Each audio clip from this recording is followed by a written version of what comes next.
ये है एपिसोड 3 और इस सीरीज का आखिरी एपिसोड है। अगर आपने एपिसोड 1 और 2 नहीं देखे हैं तो जाके देखिए।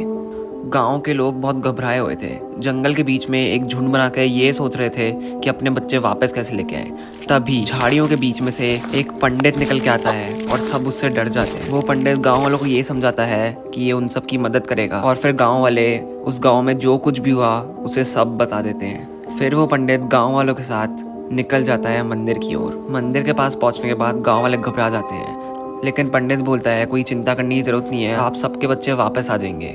ये सब बोलने के बाद पंडित एक कांच की शीशी निकालता है जिसमें लाल रंग का पानी होता है और वो इस लाल पानी को मंदिर की एक दीवार पर डाल देता है और उसके बाद जो होता है सब देख के हैरान हो जाते हैं। उस जगह था एक खुफिया दरवाजा और उस खुफिया दरवाजे के पीछे थे बच्चों के कटे हुए शरीर, जो बच्चे गांव से गायब हो गए थे। और फिर अचानक वो भयानक औरत उस पंडित के सामने आ जाती है। वो पंडित को पकड़ती है और बोलती है यहाँ से चले जाओ, लेकिन पंडित उसे समझाता है कि तुम अपने एक बच्चे के चक्कर में गांव के सारे बच्चों को मार के बहुत गलत कर रही है। लेकिन वो समझती नहीं है। फिर बिना कुछ सोचे समझे पंडित वो लाल पानी उस औरत के ऊपर डाल देता है। उसके बाद इतनी तेज रोशनी आती है, उस रोशनी के आने के बाद पंडित और वो औरत दोनों वहां से गायब हो जाते हैं। पंडित के गायब होने के बाद गांव वाले उसे ढूंढने लग जाते हैं और बहुत ज्यादा घबरा जाते हैं। वो लोग पंडित को भगवान का रूप मान के उसकी एक मूर्ति गांव के बीच में बनवा देते हैं, क्योंकि उस पंडित के लाल पानी फेंकने पर सब सही हो गया था। वो औरत हमेशा हमेशा के लिए वहां से गायब हो गई थी और गांव वाले बहुत ज्यादा खुश थे।